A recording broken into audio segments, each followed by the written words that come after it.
Good evening there, everybody. What is happening? Hopefully, you all are having a wonderful day today. So, when it comes down to it, I thought, of course, that I would do this little video and talk about this subject that I found to be very particularly interesting. And this is more than likely going to be a very lengthy video, at least for that of today, possibly even an hour long, because this is going to be once again a video over Mr. Saul Canelo Alvarez. And Canelo Alvarez, of course, there was a rumor for those of you guys that remember within that of the past few weeks that Canelo was going to fight that at Jamal Charlo next, and then right after that against Terence Crawford. Apparently, Canelo Alvarez, not only is he not fighting Jamal Charlo next, but apparently he's been in negotiations with that Jaime Munguia. I mean, he could potentially fight that at Jamal Charlo next. He potentially could. But apparently, from what I'm hearing, he's in negotiations with that of a Jaime Munguia, which actually I don't think is really a bad fight. But of course, he is going to have to fight that at David Benavidez this year in that of September. If of course he wants a lot of the criticism off of his back, or if he wants to be treated overall still like a legitimate champion, because of course that David Benavidez fight is going to have to come. That is the main fighter that everybody wants to see, and David Benavidez is a guy that deserves a title shot in my view against Canelo. He's proven himself enough. But anyways, with this, Canelo Alvarez recently stated in the news that he's not going to fight that at Terence Crawford, which I could have told you that. I've been saying that overall for a very long time, even with some of these rumors, that it never really made any sense, at least at the current moment in time, why Canelo Alvarez would fight that at Terence Crawford, at least at the current moment in time, because right now there's just nothing for Canelo Alvarez to gain. And Canelo Alvarez even recently stated that and said that himself, and he said, I have everything to lose in this fight and nothing to gain. And I completely agree with Canelo Alvarez. I completely agree with that. But the LDBC and new media, more than likely, they're possibly going to twist this into making it seem like Canelo Alvarez is avoiding or ducking that of Terence Crawford. I can assure you that Dante's Boxing Nation and Aki TV, that they're going to try to twist it this way. But the reason why they're mainly going to twist it this way, even though overall, once again, when this rumor was announced, they said, oh, of course, Canelo's going after the lighter weight class fighter and blah, blah, blah. The thing is that no matter what Canelo Alvarez does, no matter who he fights, even if he does fight David Benavidez, and even if he beats David Benavidez, they're not going to be satisfied with whatever Canelo Alvarez does, because they don't want someone like Canelo Alvarez at the top of the pound for pound list. They don't want him really there at all. And that's why ever since his loss to Dimitri Bivol, a lot of people, including Aki TV and Dante's Boxing Nation, they apparently don't have Canelo Alvarez on their top 10 pound per pound list, even after all he's accomplished and all the A-grade level fighters that he's beaten, because they don't want a fighter like a Canelo or a Naoya Inoue or a Vasily Lomachenko or a Gennady Golovkin or a Tyson Fury or an Alexander Usyk. They don't want those fighters at the top of their pound per pound list. All right, they don't want that. They want fighters like Crawford. They want fighters like Spence. They want fighters like Devin Haney, Shakur Stevenson, Gervonta Tank Davis. Those are the fighters that they want.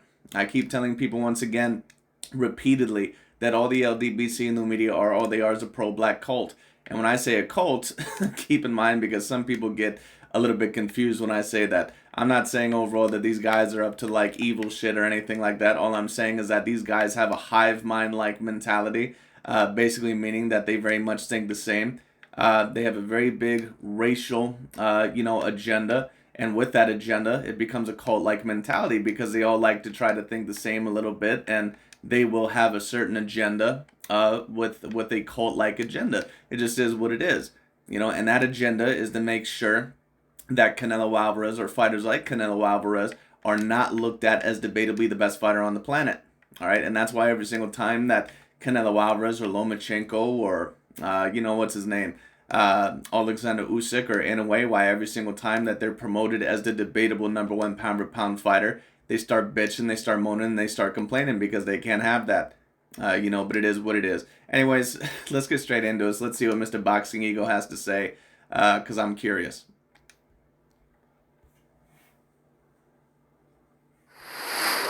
I got 5 on it, boom, boom, do do do do do do.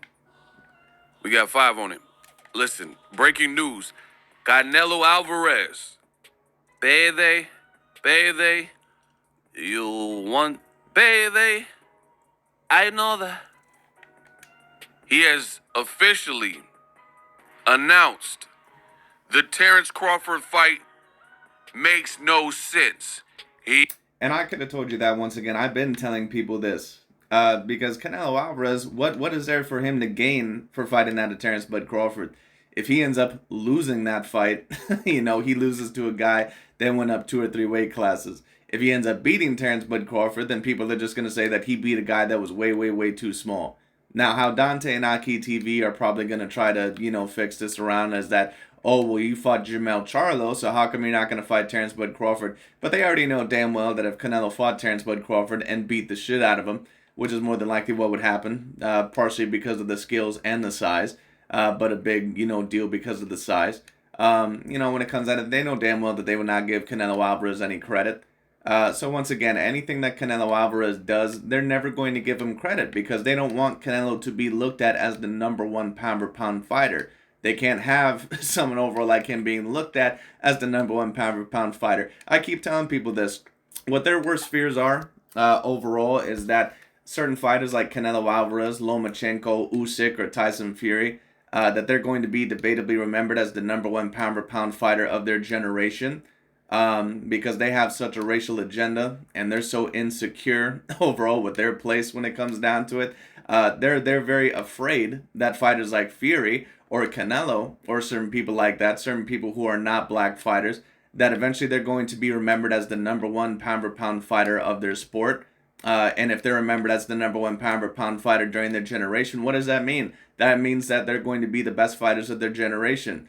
And what that means is that if you're the best fighter of your generation, that you'll be in the same conversations debatably as Muhammad Ali, Sugar Ray Robinson, Floyd Mayweather, certain guys like that, Sugar Ray Leonard, and they can't have that. That's why every single time there's a Canelo or something like that, they have to try to degrade them as much as possible.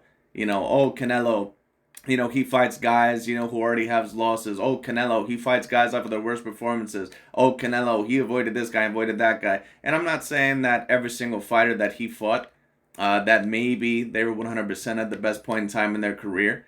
But when you take a look at Canelo Alvarez throughout the majority of his career, especially within the past 10 so years, he's fought a lot of A-grade level fighters, But it is what it is. Anyways.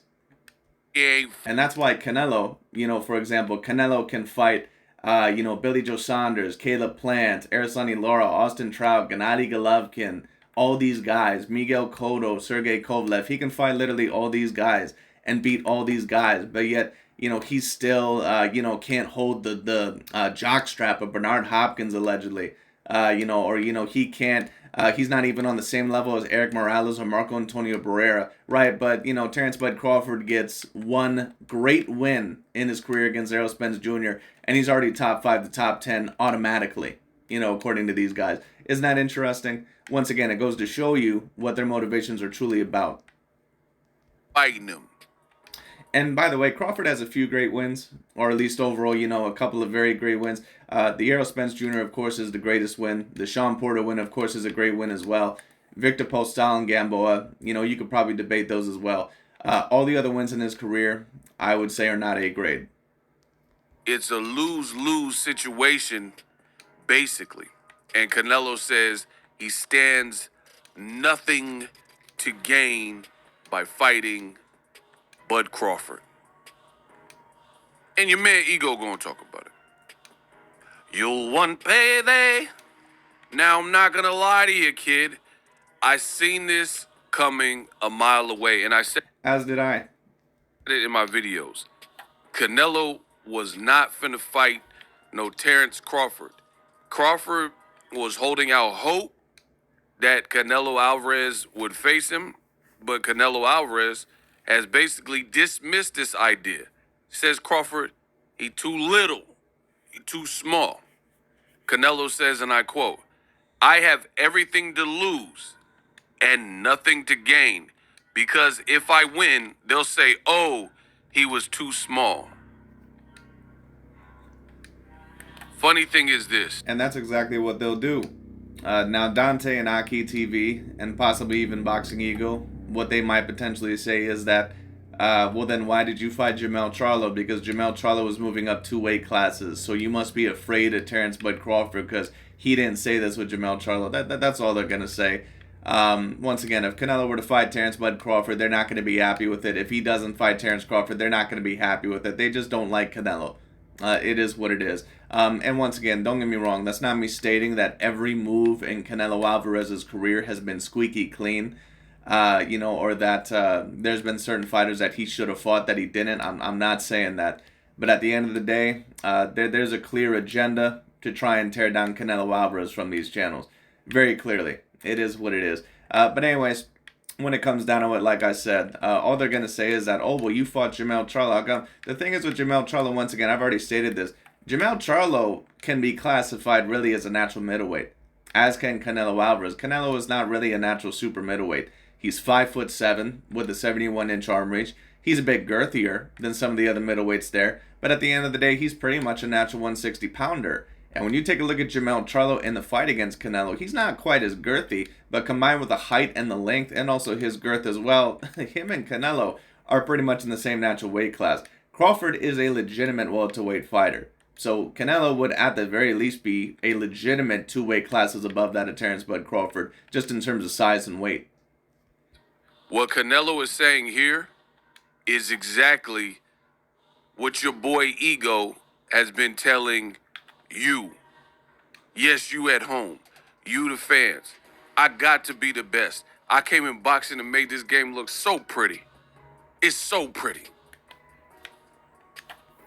And the funny thing is, I never got hyped for this fight. I never got up for this fight. I never anticipated this fight, if you will. I never thought it was happening. I never thought it. Well, there's no real reason to really get hyped up or anticipated about this fight because what reason, once again, is there for this fight to happen right now? Terence Bud Crawford has never even been a champion in any weight class above 147. Canelo was a champion at 168. Sure, I think he's a natural 160 pounder. But at the end of the day, Canelo more than likely is not going to move down in weight. So all they're going to say if Canelo beats him, which more than likely, at least if Canelo comes in good shape, he probably would because of the skills combined with the size. But, mainly probably because of the size, because I think Crawford and Canelo in terms of skills, they're probably on a very similar level, at least when you talk about how great both of them can be at their best. I think that both fighters would have certain advantages over each other. But Canelo's size, I just think, would be too much of a differential in that fight. I think it would just be too much of a factor. Was close to being done. And let me go on a quick rant. We got to improve boxing.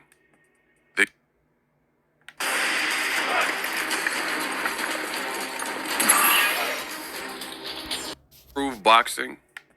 The usual suspects, the clickbait, if we ever want the sport of boxing to grow. Boxing Ego always mentions the quote-unquote usual suspects, and when he talks about the usual suspects, he's mainly talking about Caucasian racist fans.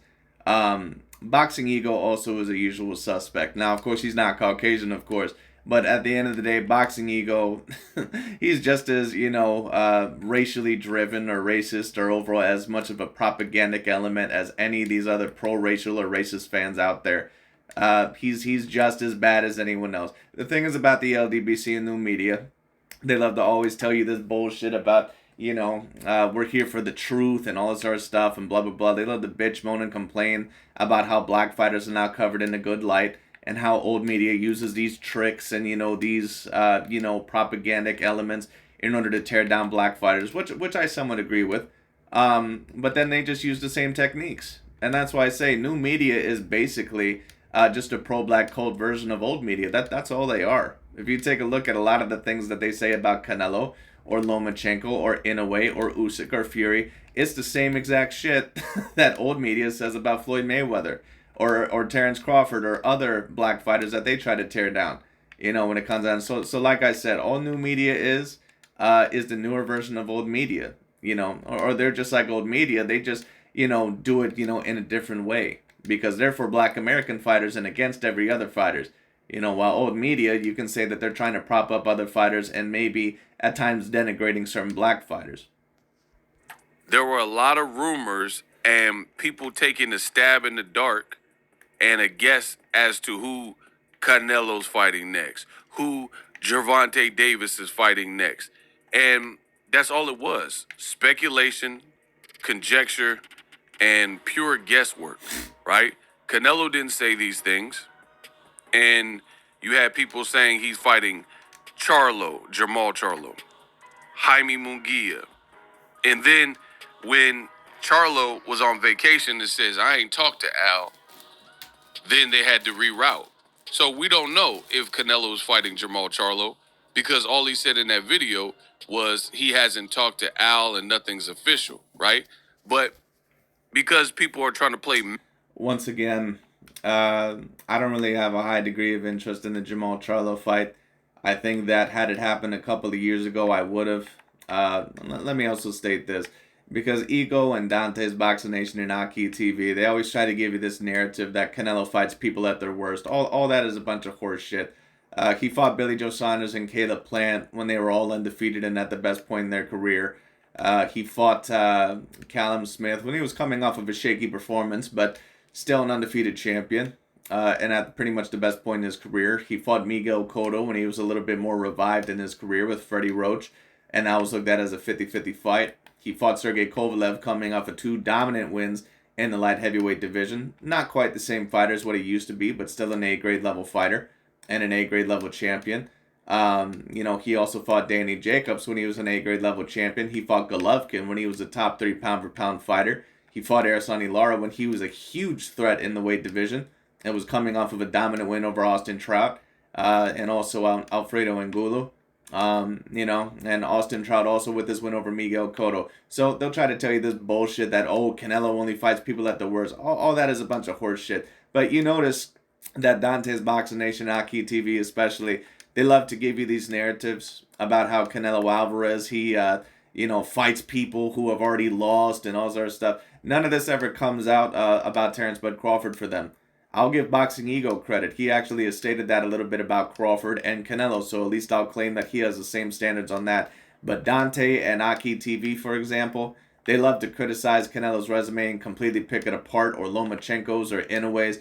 But then when it comes to that of Terence Bud Crawford, they don't mention how when Terence Bud Crawford beat Kell Brook that he was already knocked out twice and basically done in his career. They don't mention how Amir Khan was already knocked out 3 times and his soul was taken over against Canelo Alvarez.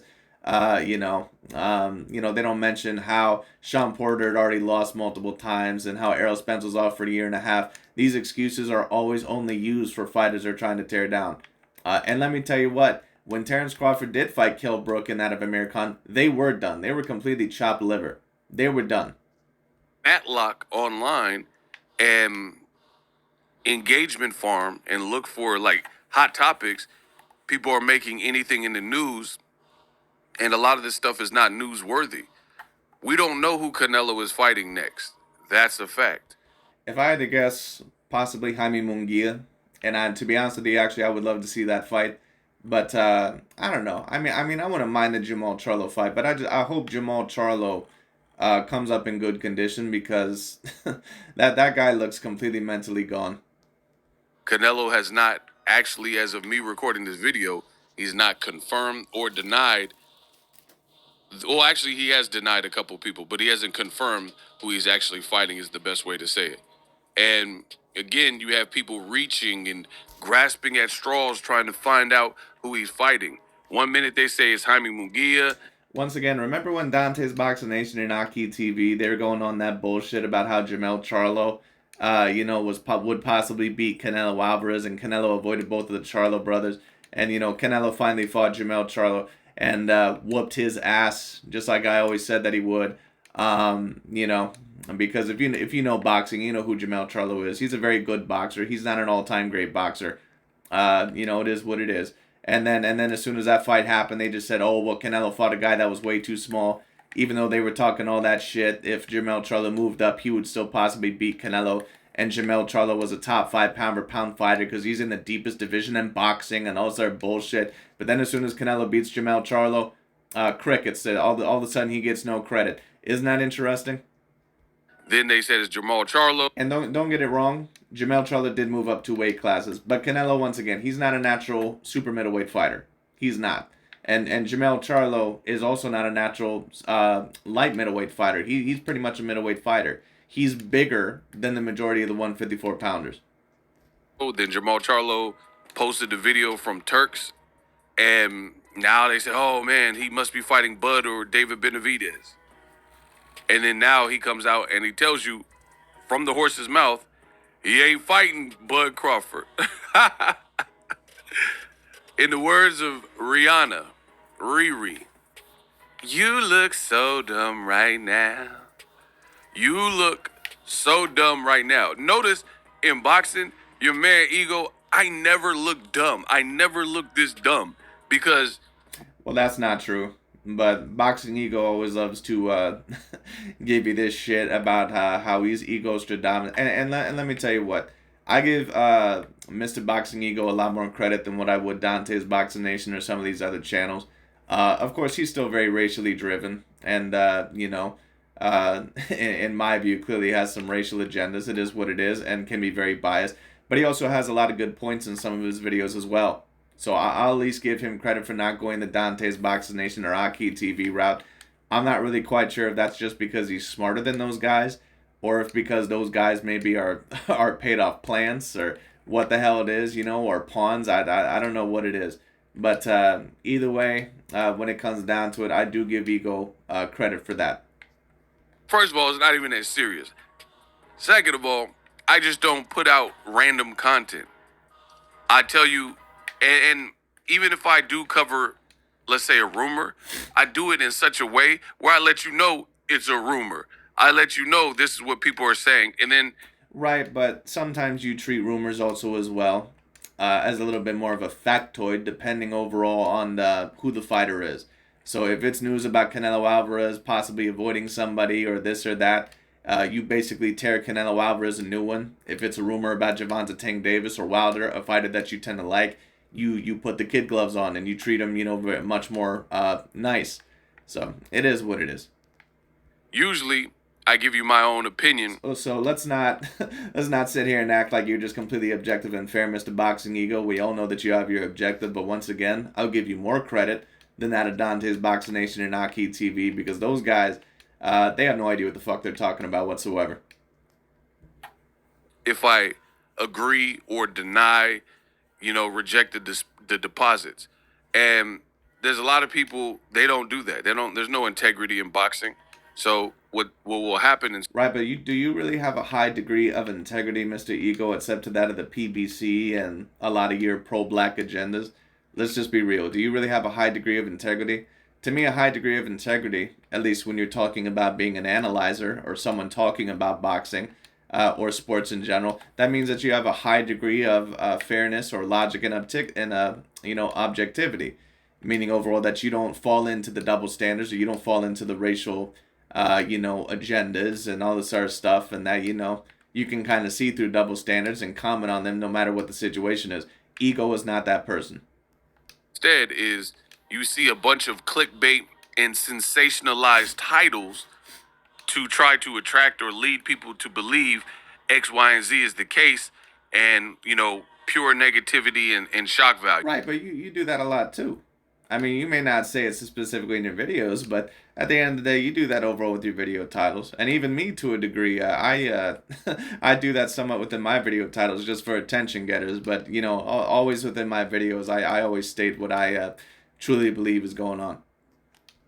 Like right now, if I made a video and I said Gervonta Davis is ducking Devin Haney and you won't believe he refuses Saudi Arabia offer and this, that, people will click on it because it's drama related, And it doesn't even have to be true.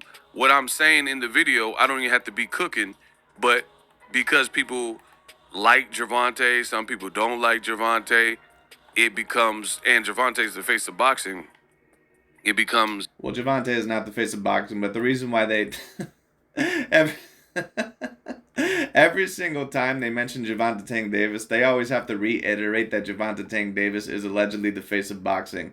They have to shove that down your throat because, once again, they even know damn well right now that Gervonta Tank Davis, that he's not the face of boxing. Right now, it still is Canelo Alvarez. Now, Gervonta Tank Davis right now is very close to that pinnacle. But just because you have 1 million pay-per-view buys one time in your life doesn't mean overall that you're the main face of boxing. He had a mega fight against Ryan Garcia. That was a fight that was in building for that of several years. And Canelo Alvarez, he's doing some opponents, and at minimum, he's doing anywhere from 350,000 pay-per-view buys, sometimes all the way up to 900,000 pay-per-view buys. So, once again, I can't call you the face of boxing when you've only had one great pay-per-view for your whole entire career.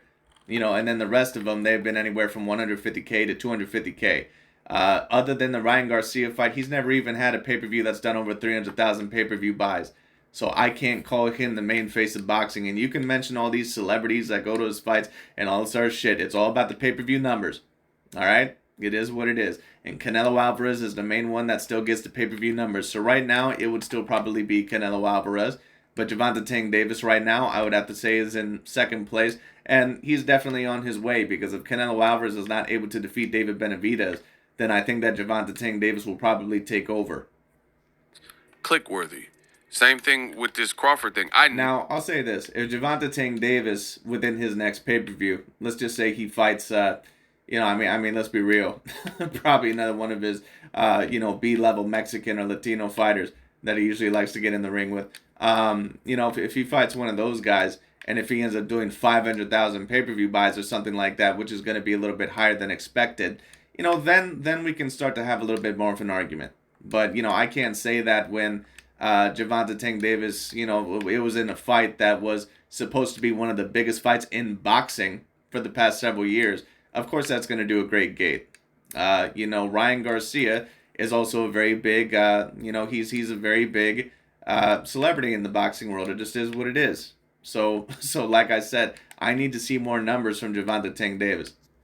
Never really wanted to see Canelo Crawford. I told you that. I never thought the fight was close, and there were inherent issues.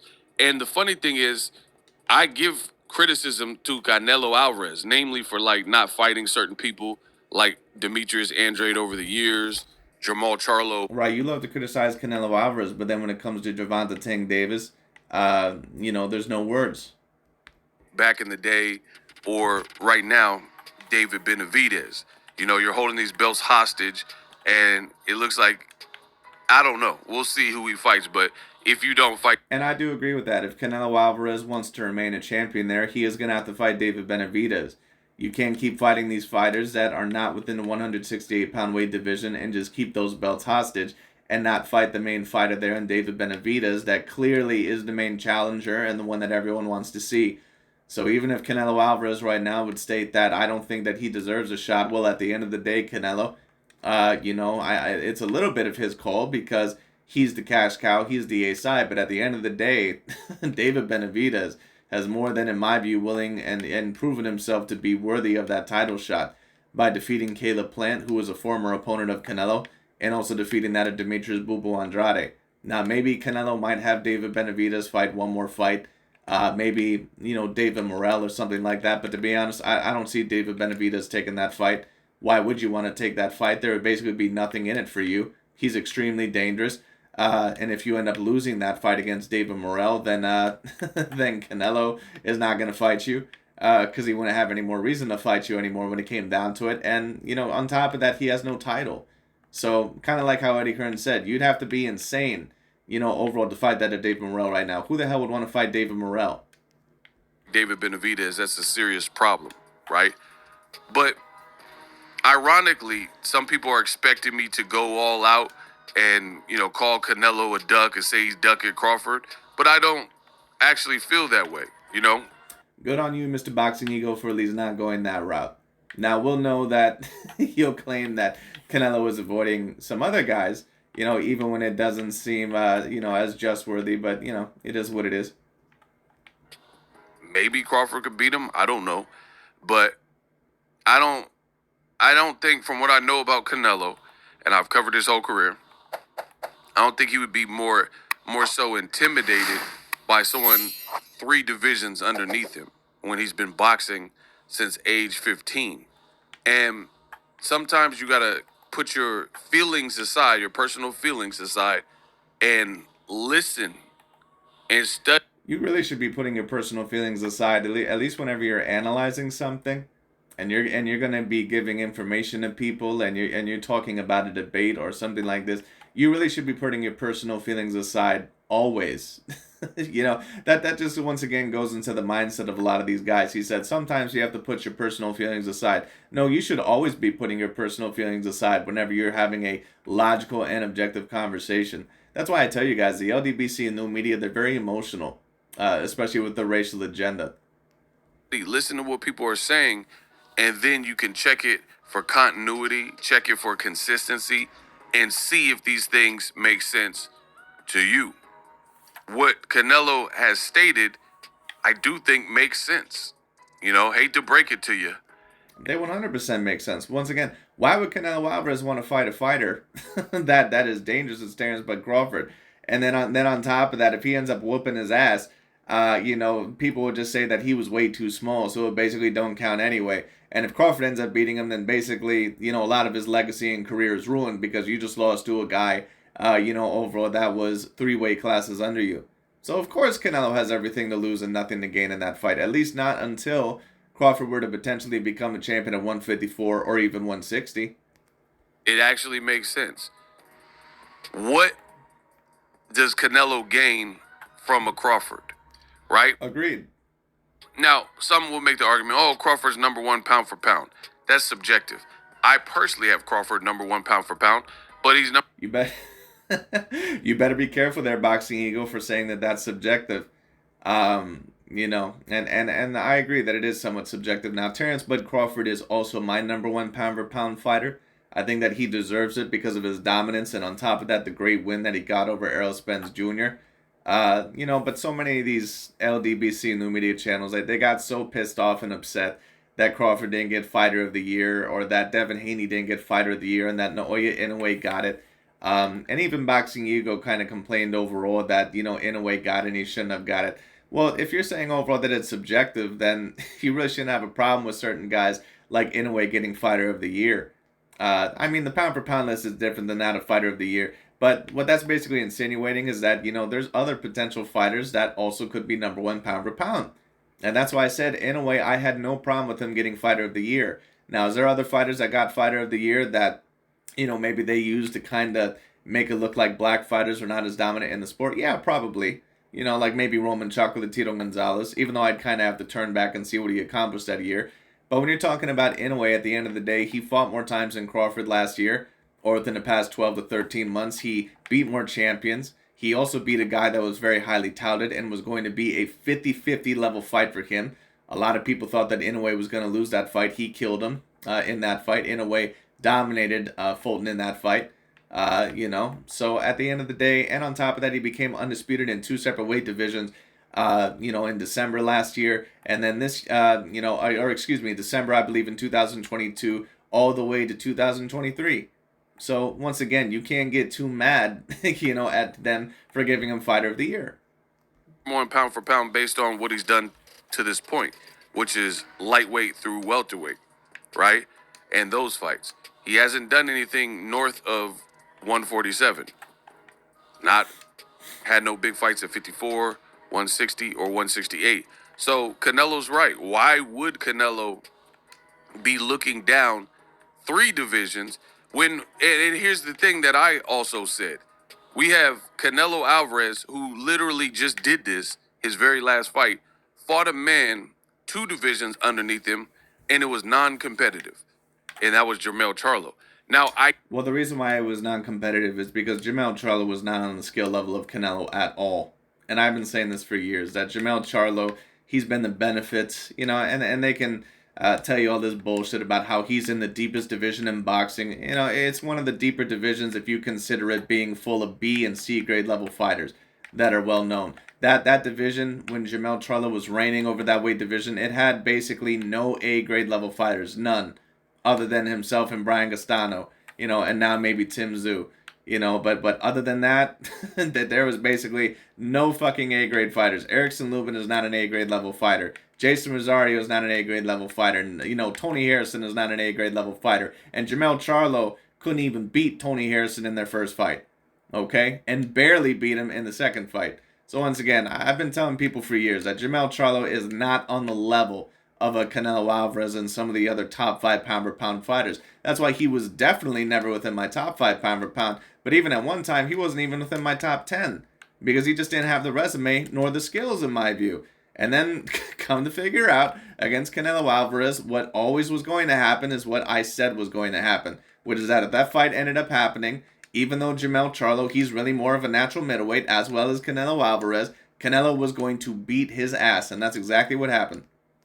Get it. Some people, they're going to make the argument, oh, but Jermell Charlo's a different fighter than Terence Crawford. Absolutely. Every fighter. I mean, Jermell Charlo has a twin brother, Jermall Charlo, and their styles are not even mirror images of each other. So I get it. Crawford fights like Crawford.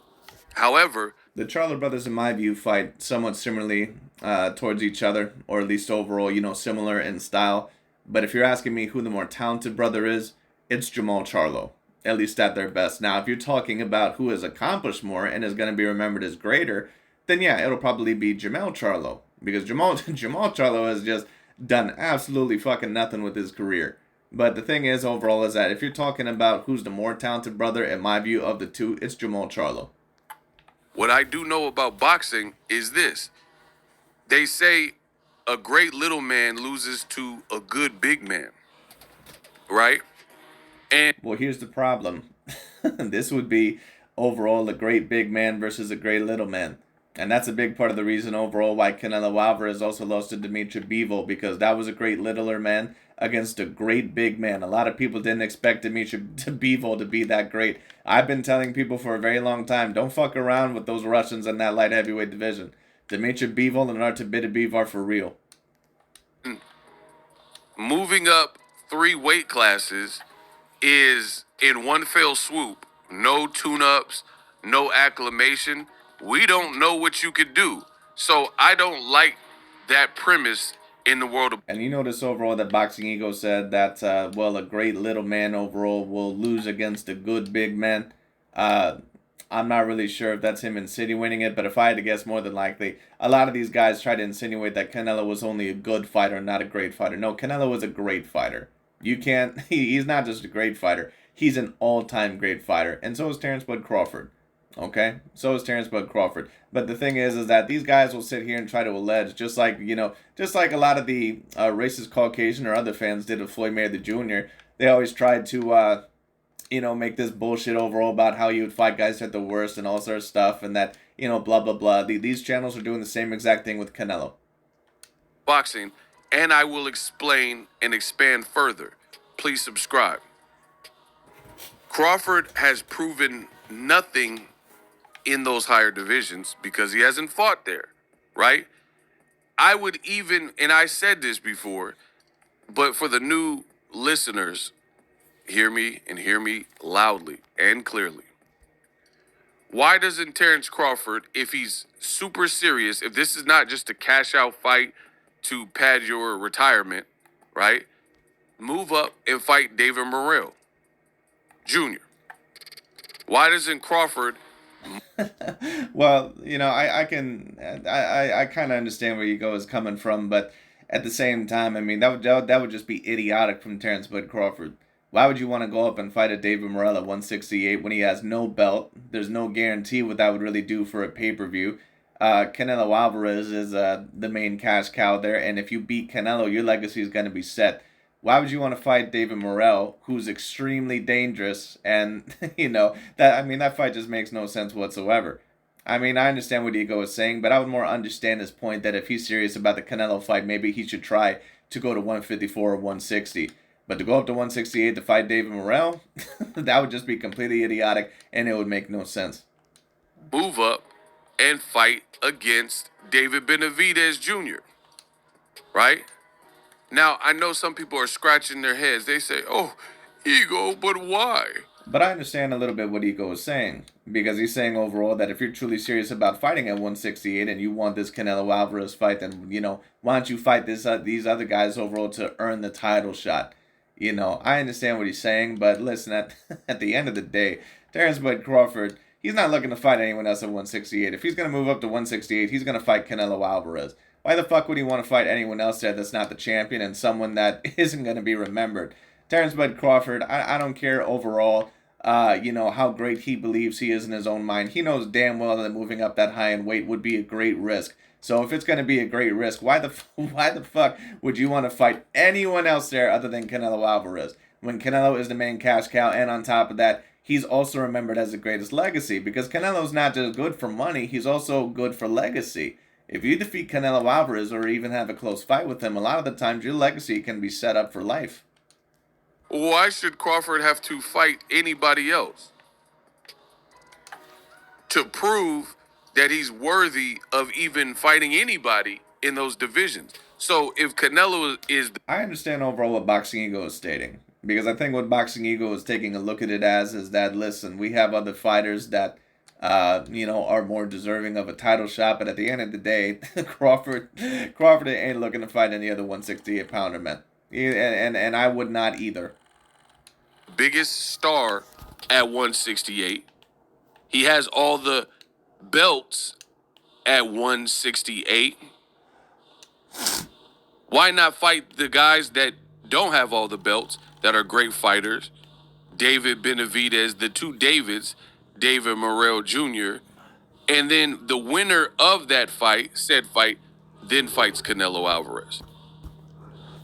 But Crawford and his team and his fans, they want the golden ticket straight to Canelo Alvarez without having to prove, hey, I'm the same Crawford that's at 47, that was at 40, that was undisputed in those two divisions, that fought at 135, at 154, at 160, at 168.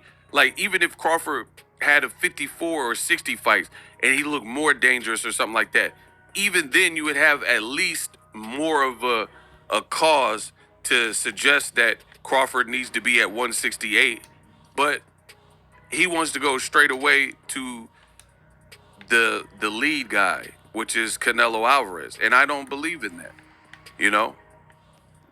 Well, once again, I don't completely mind the move, but in my view, Terence Crawford would have to prove to himself, prove that, or at least, show to Canelo that this fight is going to be worthy for you, and that you're at least going to get a little bit of credit, if you end up, defeating me.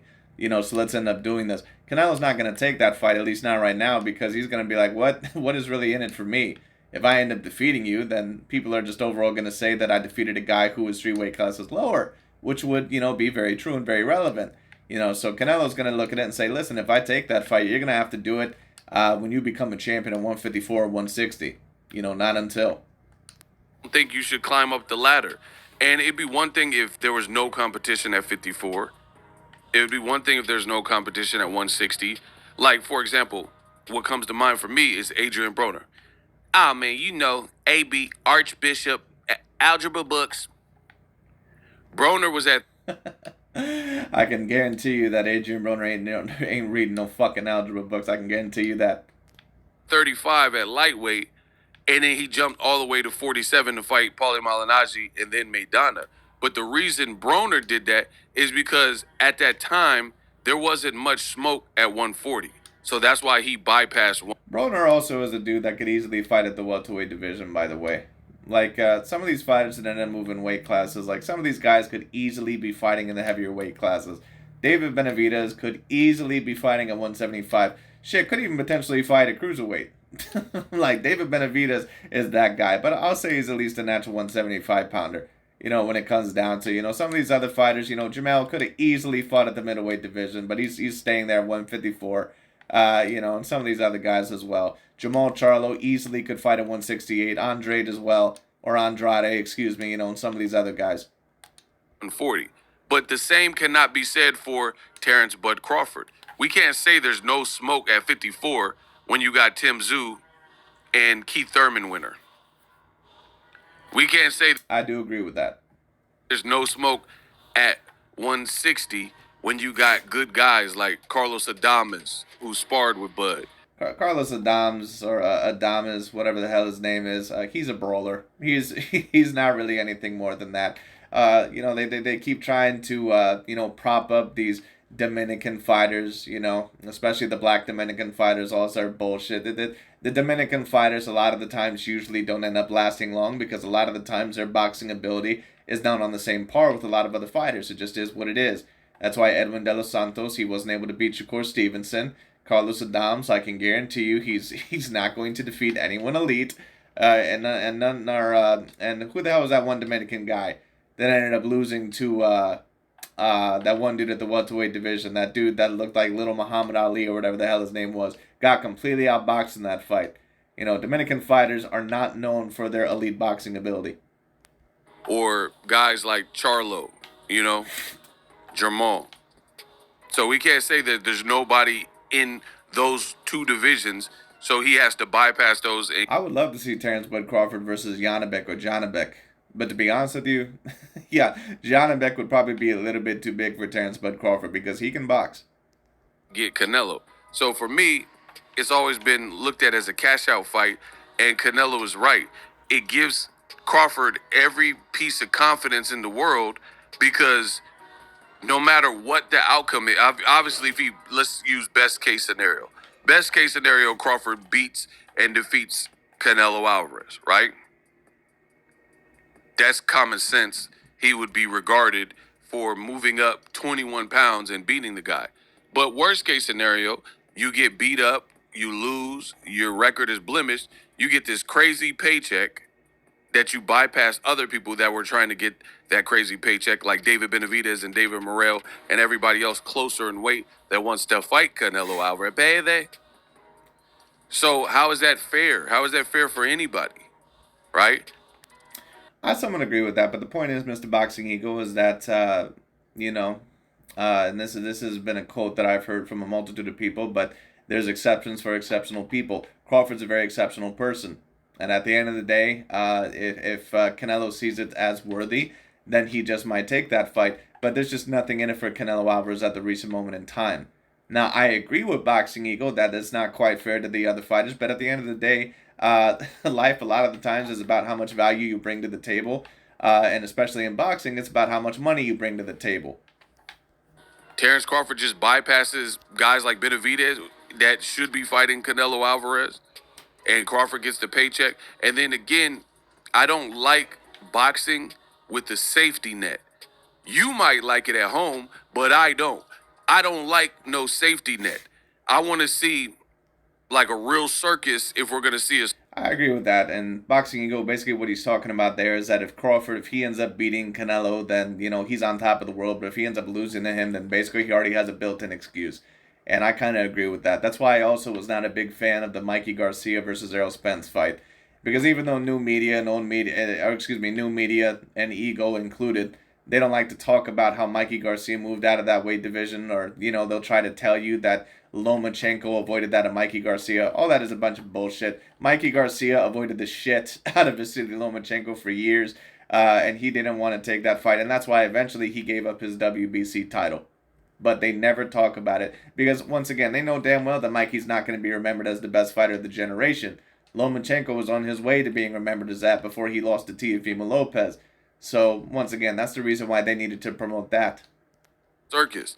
And I'm talking about there's dangerous exotic animals and Siberian tigers and elephants. I don't want to see a watered down circus if I'm going to see the circus.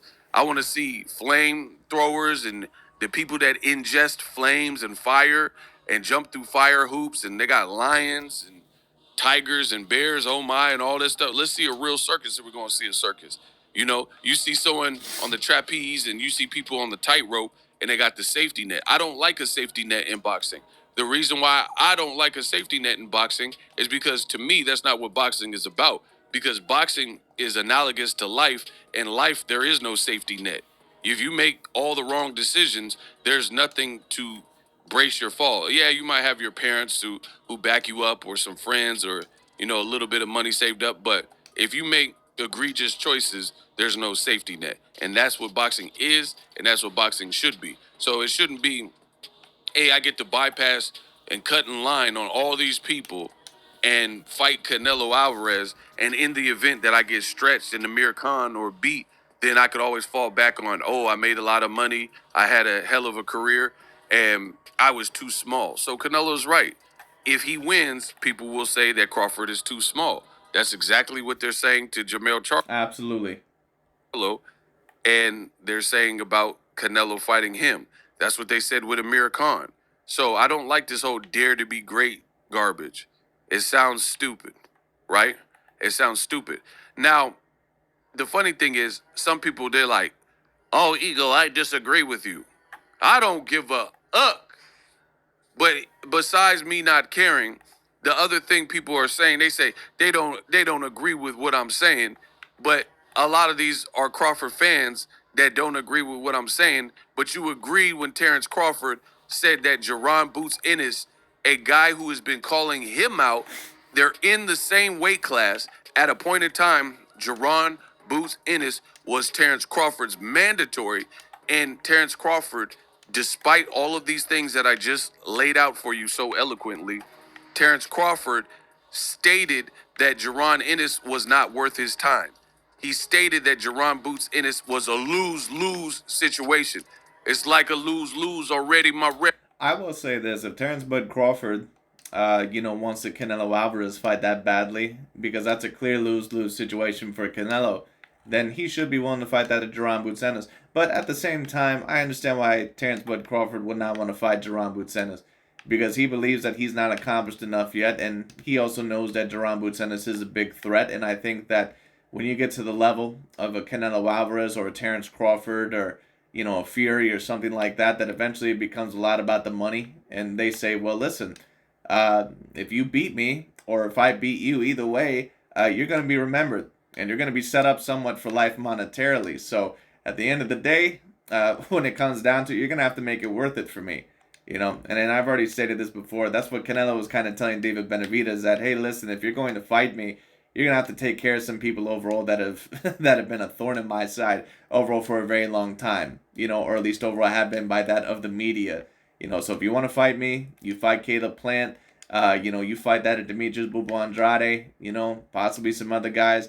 And Canelo might even have David Benavidez fight David Morrell, but we'll see. Ruin. How I be we know will accept losing. Joey. So it's ironic that the Bud Buddies, they come out and say they don't agree with me, but then you allowed your leader, Terence Crawford, to front on Jerron Boots Ennis, who's in his division, who's calling him out, who's a great fighter, who needs a big marquee name to really solidify himself, who is now the IBF champion. He does, absolutely, but to be fair, I kind of agree with Terence Crawford on that point. Overall, where, kind of like Canelo with David Benavidez, Crawford is basically saying that, hey, listen, you're going to have to make this worthy of me, or worthy of fighting me, because right now, you're a little bit relatively unknown. You're a very talented kid, and you're a little bit of a threat, but at the end of the day, if we're going to make this fight, you need to make something happen. Because Crawford got stripped, and these same people watched that and allowed that Crawford to just say, oh, why should I fight him? He brings nothing to the table. So now Canelo's doing the same thing to you. He's saying a fight with you brings nothing to the table. I'm Canelo Alvarez. I can make money fighting, Lord knows, pretty much a lot of people. These networks are paying me for it. I mean, we've seen it with the Yildirim. DAZN paid him crazy money to fight a Yildirim. So Canelo doesn't need you for that, for fans, for fame, for anything in that realm. He doesn't need you, like in terms of financial gain. He can make a lot of money fighting David Benavidez or even lesser. And I'm not saying I condone the lesser matches, but proof in the pudding. He's making money. He has a better resume than you, so he doesn't need you for I need the resume. He fought. Thank you, Sir Ovo, for stating that Canelo Alvarez has a better resume. Oh man, Dante's Boxing Nation and Aki TV and some of these other guys would be so pissed off at Ego. Thank you for these being honest about that, because these guys always try to tear down Canelo Alvarez's resume. Thank you for stating that. Okay, because Crawford, when we talk about him, maybe has 4 A-grade wins in his career. Canelo has about a dozen. So please, spare me this bullshit about how Crawford's resume is better than Canelo and all that bullshit. Crawford has a great win over Errol Spence Jr. He has a very good win over Sean Porter. Those are 2 A-grade wins right there. The Yuriorkis Gamboa win, maybe you can claim that's A-grade. And the Postal win, maybe an A-grade win. All the other wins in his career are not A-grade. Okay? Period. Floyd Mayweather, who's better than Crawford. He fought Triple G in it, pretty much Triple G's prime. He fought him 3 times. Fought Edeslandi Lara. He fought against Bevo, who beat him. So he's already fought against very talented, elite fighters, great fighters. Austin Trout at the time, and Goose. Thank you thank you for finally saying that, Mr. Ego. After all the shit overall, once again, that Ego has stated about Canelo fighting people at their worst, blah blah blah, it finally comes out overall the truth about Canelo. I've been telling people this for a very long time. A lot of the times what they say overall they don't truly believe. Yes, Canelo does have a great resume. Now even some of the fighters that he mentioned like Alfredo Angulo, I wouldn't even count as great fighters. But Canelo has a better resume than Crawford, absolutely. All these people were ranked. All these guys were threats. All these guys were, doing their thing at that given time. Shane. What? Wait a minute. Hold on, Mr. Ego. Hold on. I thought that Canelo Alvarez only fights people at their worst. Hold up. Wait a minute. I thought that Canelo overall only fights people at their worst or when they're old. All of a sudden, Canelo Alvarez is fighting people. When they're at their best or when they were doing their thing. Wait a minute. Mosley he fought. So he doesn't need Crawford for really anything. Like, oh, fight this guy 21 pounds underneath you for clout. Like, he doesn't have to. Like, he doesn't have to take that. And like I said, he's right. If he, let's just say Crawford, even if Crawford lost but looked good for 4 rounds, that hurts Canelo's stock because people are like, dang, you let this man move up 21 pounds? 21. Can you do something I agree. for me? Right? You let the man move up 21 pounds and school you if Crawford were to win. Or you let this man move up 21 pounds and get with you. And you let this man move up all this weight and even win rounds against you. Then it's a lose-lose for Canelo. And again, ironically, the funny thing is you got the Bud Buddies who are the most angry with this news that Canelo is shooting down Bud Crawford, saying that a fight with Bud Crawford doesn't make sense for his career and it's a lose-lose. But this is the same energy that Crawford had for Boots, which is a lot harder to explain given the fact of Crawford's resume lacking. Canelo's resume doesn't lack. Crawford's resume, even with one arrow fight, it still leaves more to be desired. And of course, oh my goodness, boxing ego. You're gonna piss off the whole entire LDBC and new media by saying that. as I mentioned earlier, Boots is in his weight class and was his mandatory. And wow, look at that. Boxing Eagle finally overall says once again, what did he say about Canelo? That the guys that he fought, they were doing their thing. And overall that Crawford's resume is still lacking. now has his IBF belt, and he's no longer undisputed currently. So, yeah, Canelo is 1,000% right. He doesn't really stand to gain much by having a smaller guy. And it's ironic that people are going to make it like, oh, Canelo's ducking and Canelo's scared and all that type of stuff. But I predicted this because I am the best in the business, and it's not even close. I told you, the reality is the military has an acronym, and it's called WIFM. It stands for What's in It for Me. That's what Canelo is asking you guys. That military acronym, WIFM. What's in it for me? What's in it for him to defeat Bud? Like, if he knocks out Bud, are you going to be like, oh, this is crazy? Or would you be like, yeah, that wasn't Bud's natural weight class? Absolutely. Thank you, sir.